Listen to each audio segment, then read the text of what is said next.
If you knew there was one change you could make in your diet that could greatly reduce your chances of getting Alzheimer's disease, wouldn't you want to know what it is? Stay with me because that's coming up next on Thin, Strong, Healthy.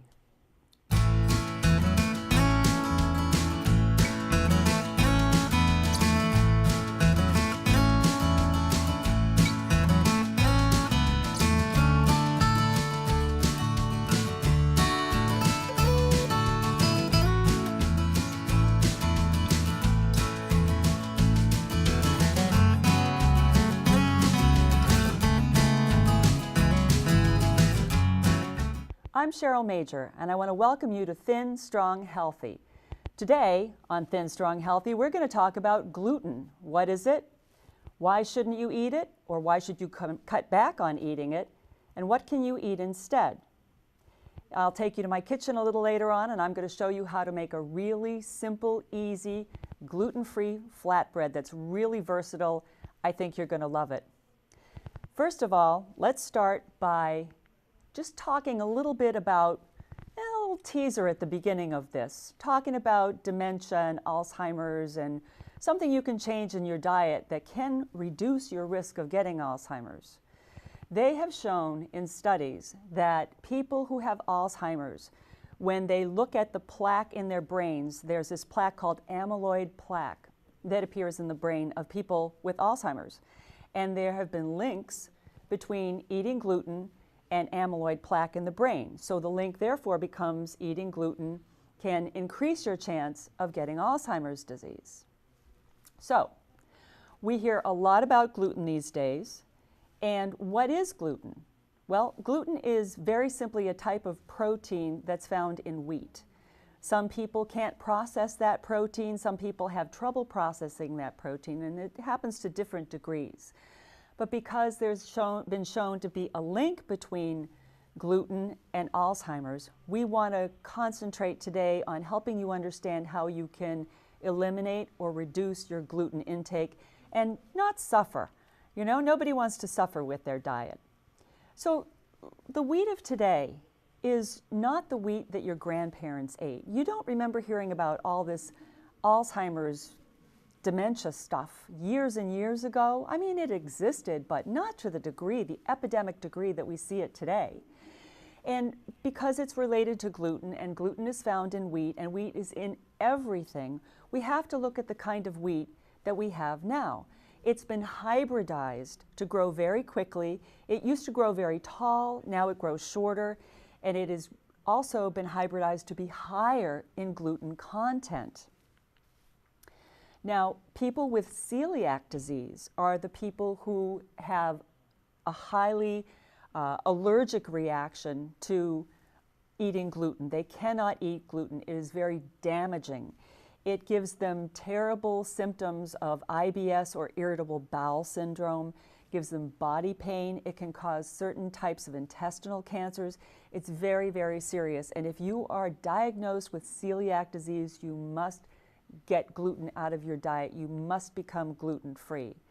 Now, others are sensitive or intolerant to gluten. I believe I was one of them. I've freely shared on this program that I suffered from chronic depression for decades of my adult life. I don't anymore because I've significantly changed my diet. And part of that includes getting gluten out of my diet. Do I ever have it? Yes, I'll admit sometimes I do have gluten. For the most part, I am gluten-free. Now, people who have sensitivity or who are gluten intolerant have symptoms like stomach issues.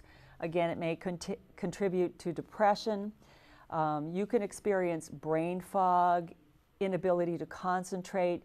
You may have chronic fatigue syndrome. It can contribute to joint pain, skin rashes.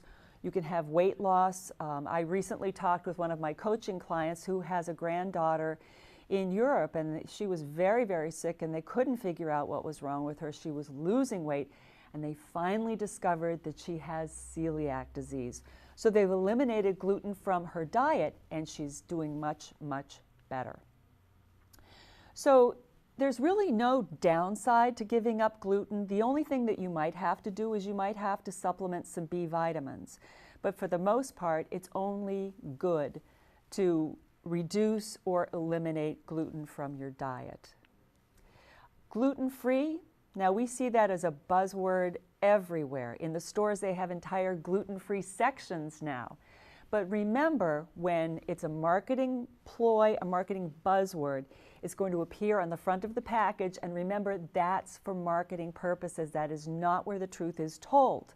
So you have to turn the package over, and you get your label reading chops out, and you have to look at the ingredients to see what's really in there. Because oftentimes when they take out gluten, much as when they take out healthy fat, they replace it, because it has flavor and it has texture, they replace it with things that you don't want to amp up, such as sugar and salt. So you have to turn that label over, and you have to turn that package over. You have to read that label to find out what's really in that food that you're considering buying and eating, feeding your family. Now, recall that highly processed foods in general are not good for you. So if you have to get something that's processed, that's in a box, make sure you read the label, make sure you check it out. But whole or nearly whole foods are always, always your best option. If you give up gluten, you must stop it for long enough to see if it makes a difference. It's not good enough to get off it for a week and hope that your world is going to change and you can feel much better. You may start to feel better, but you need to get off it for a significant amount of time. Several weeks to a month at the very least. Some gurus that you'll talk to will say you really need to be off it for 6 months to a year to realize the true benefits of being gluten-free. Now, I want to take you to my kitchen because several years ago I started making a gluten-free flatbread. And the recipe was quite simple. My niece Kate in California sent it to me and only had a few ingredients. And over the years, I've added to it and I've played with it a little bit. So I want to take you to my kitchen and I want to show you how to make it. I want to show you how to use it, and then we'll talk a little bit more about it when we come back. So here we go. Enjoy. Welcome to my kitchen. I even cleaned my stove for you because I knew you were going to stop by. Today I'm going to show you how to make a quick, easy, delicious gluten-free flatbread. So let's get started. I'm going to show you how to put this soka together. It takes less than 10 minutes. And I'm kind of a little of this and a little of that cook at this point. So I'm just going to put the spices in, but I want to assure you that I have the recipe on my website, thinstronghealthy.com. If you go there, you'll find the recipe with all the measurements there, and it's up in the recipe section, which you can find in the menu bar. So first thing we're going to do to get started is a rounded ½ cup of quinoa flour, that goes in, a rounded ½ cup of garbanzo bean flour. All these are gluten-free. That goes in. I've got my whisk and my favorite color green. I'm going to add 3 tablespoons of hemp hearts. I'm going to add 2 tablespoons of golden flax meal. All of these are very, very good for you. And I've found that the golden flax meal really gives the soka more of a bread-like texture, which when you're doing gluten-free is a little tough to achieve. It can get a little crumbly and stiff. So then I put some pink Himalayan sea salt in, and again the amounts are all written out for you in the recipe. Some organic dill, I love dill. Little organic white pepper. I love garlic powder. I put that in plentiful amount, and you can do this to taste. You'll get so that you'll know how to dump it in or how to hold back. These are dried onion flakes. Those go in. And then I have some seeds. I have sesame seeds. And I have chia seeds. And did you know that if you have issues with high blood pressure, chia seeds are very good for you. It helps you control your high blood pressure. Mix all that up. And we're going to put in a 1.25 cups of water.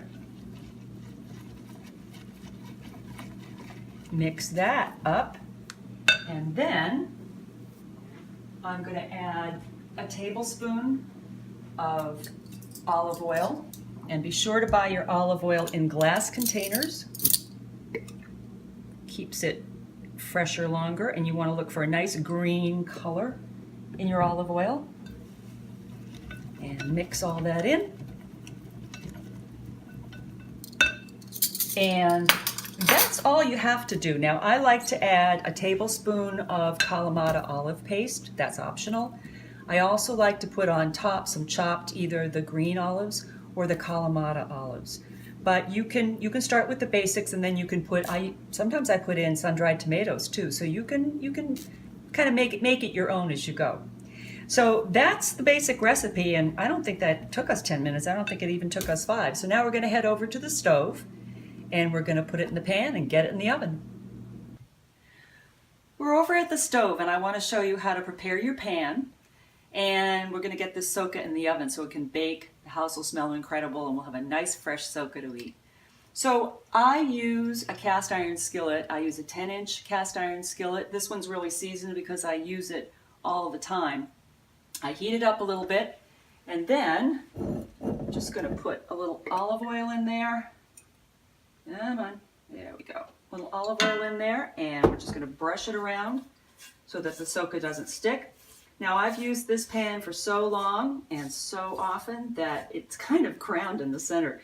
So I have to be really careful to brush the center, otherwise it'll stick in the center. And that has happened to me. It's not the end of the world, but we learn how to work around these things. So we've got our nicely brushed pan, and we're going to put the soka mixture in. Now, I actually decided to chop up some Kalamata olives and put in the pan, and that took me a little bit of time, so this has really gotten quite thick.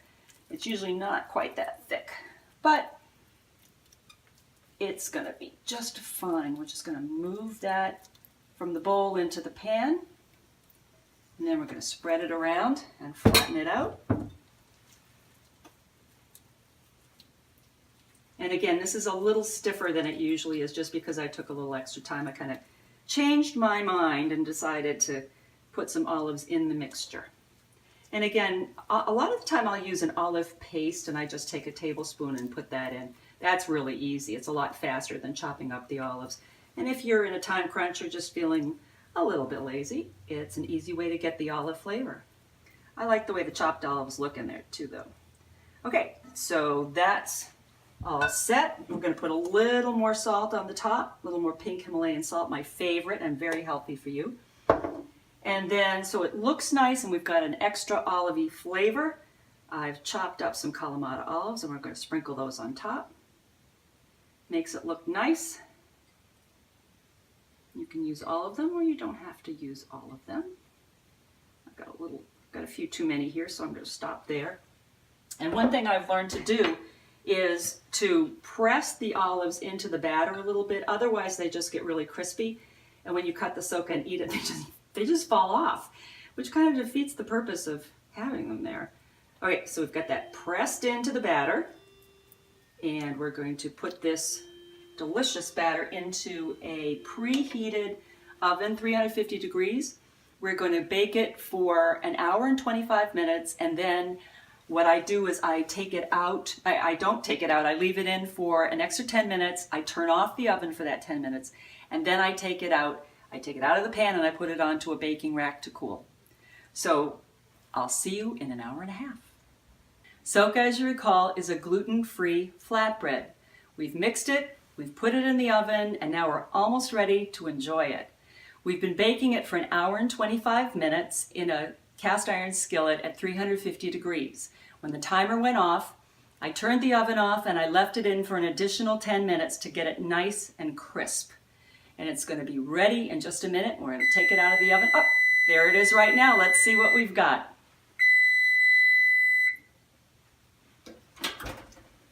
And you're going to be careful taking it out because it's heavy and it's hot. Oh, that looks fabulous. Okay, so that looks really good. We have a nice brown soka. We've got a lot of spices in there. We've got Kalamata olives in the batter and also on top. So we're going to loosen it and we're going to put it on the baking rack.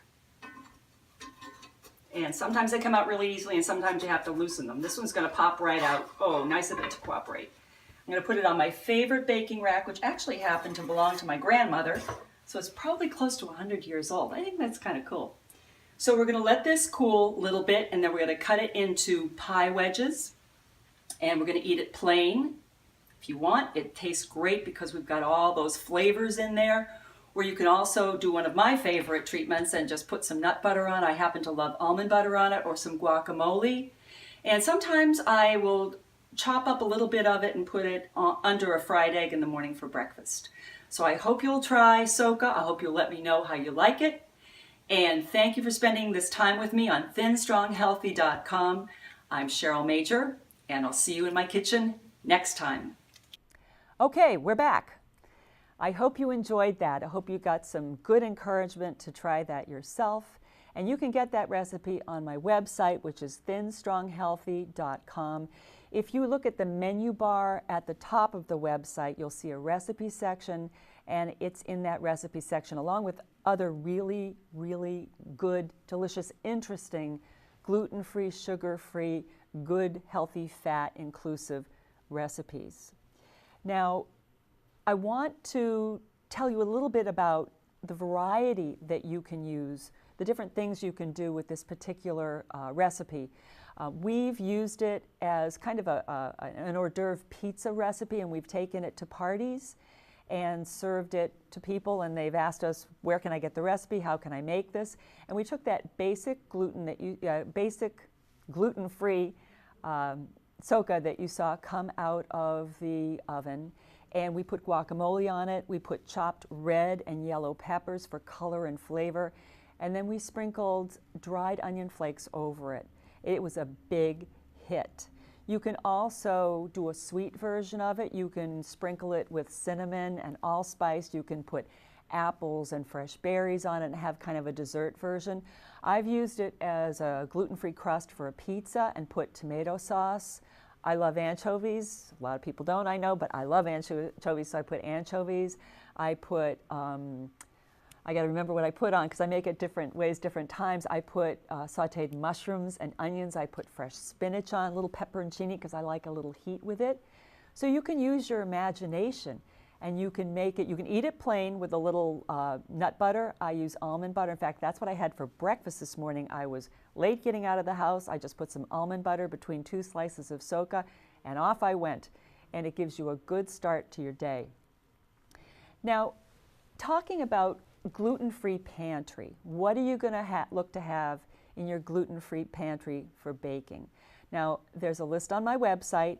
It's in thinstronghealthy.com. Again, if you look up in the menu section, you'll see a resources page, and the list will be in there. But let's talk a little bit about the different things that you can include in your gluten-free pantry. You can have almond flour. Now, almond flour is really good.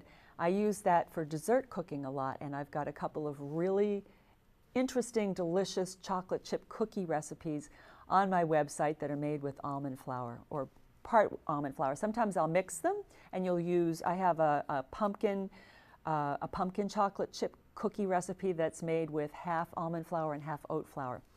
So almond flour, steel cut oats, and with steel cut oats you have to make sure that it says gluten-free. Sometimes they are, sometimes they aren't. So if you're like me and you're gluten intolerant, the steel-cut oats, whether they have gluten or not, once in a while is not going to hurt you. If you have celiac, then you want to really be careful about that. Also, guar gum or xanthan gum you'll see. Now, I strongly advise people to use guar gum instead of xanthan gum. Those are used in place of gluten to make it, to affect the texture and make it a little lighter. And also it's used as kind of a thickener. But guar gum is legume-based, whereas xanthan gum is corn-based. Now, xanthan gum, you might think, begins with a Z, but it begins with an X.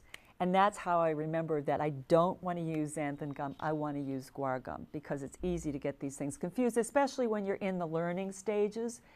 Once you get this stuff down and you incorporate it into your life, whether you go cold turkey or whether you do it over a period of time, It's just going to come naturally. You're not going to have to think about it so much. Okay, brown rice flour is another thing that you should have in your gluten-free pantry. Cocoa powder, I go for organic cocoa powder.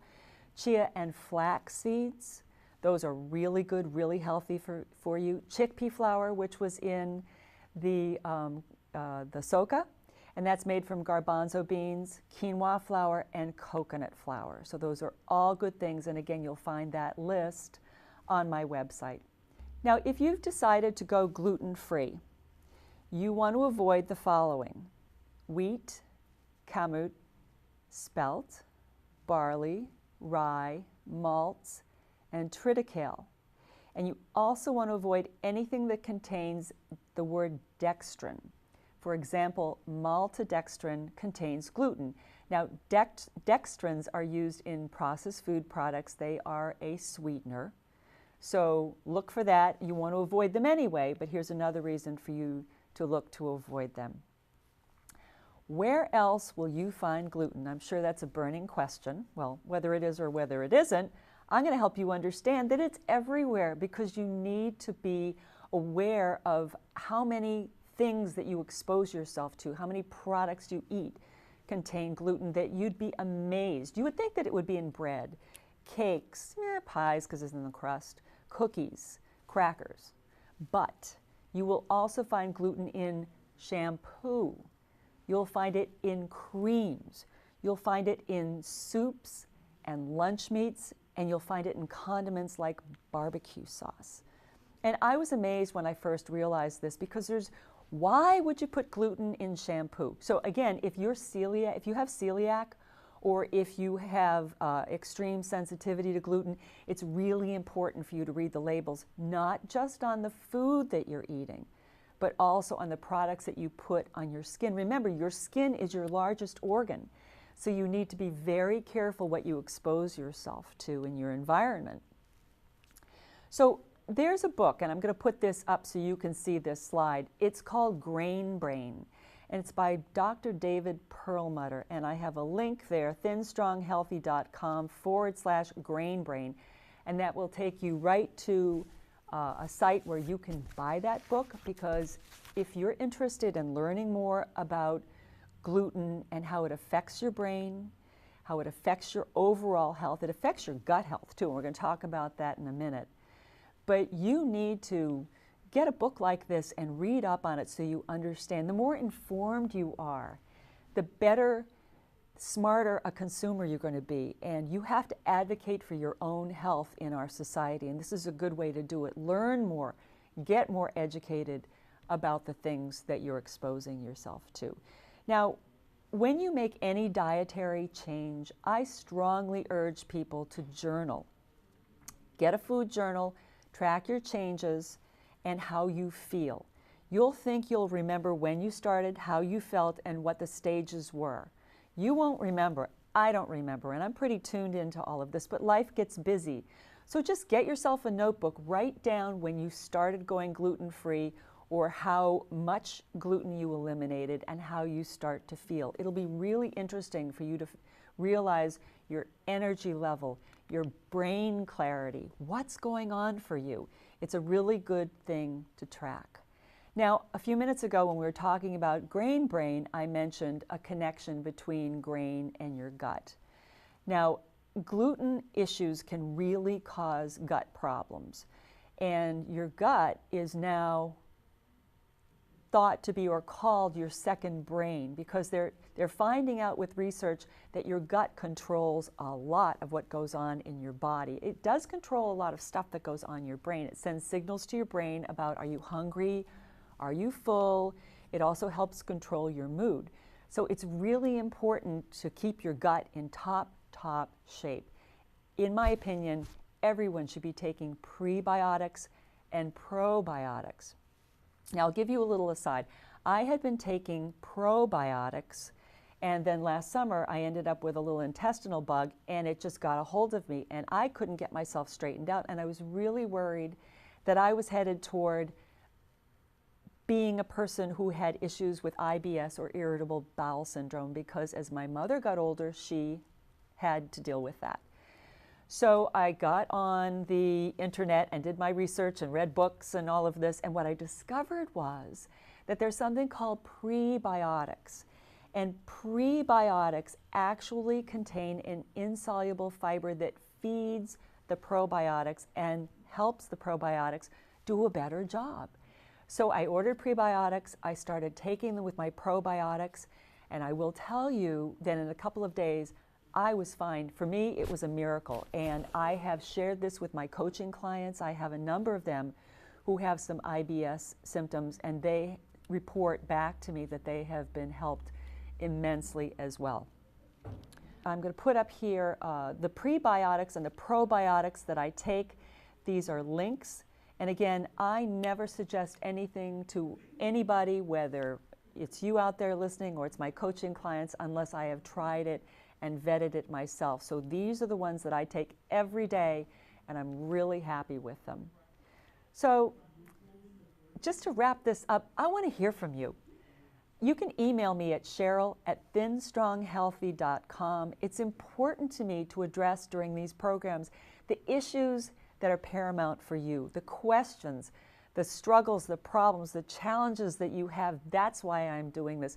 I've had such a turnaround with my life by changing how I eat, and I know the power that food can have over your life, and I want to share that with you, but I'd really like to tailor it to what you need at this time. So please, I want to hear from you, and I want to know what you need help with. So visit thinstronghealthy.com for regular updates and information that's geared to your long-term health and well-being. And the resources and book sections are up there in the menu, as well as the recipe sections. I hope you'll check those out. I'm Cheryl Major with Thin Strong Healthy, and I want to thank you for spending this time with me. I'll see you next time.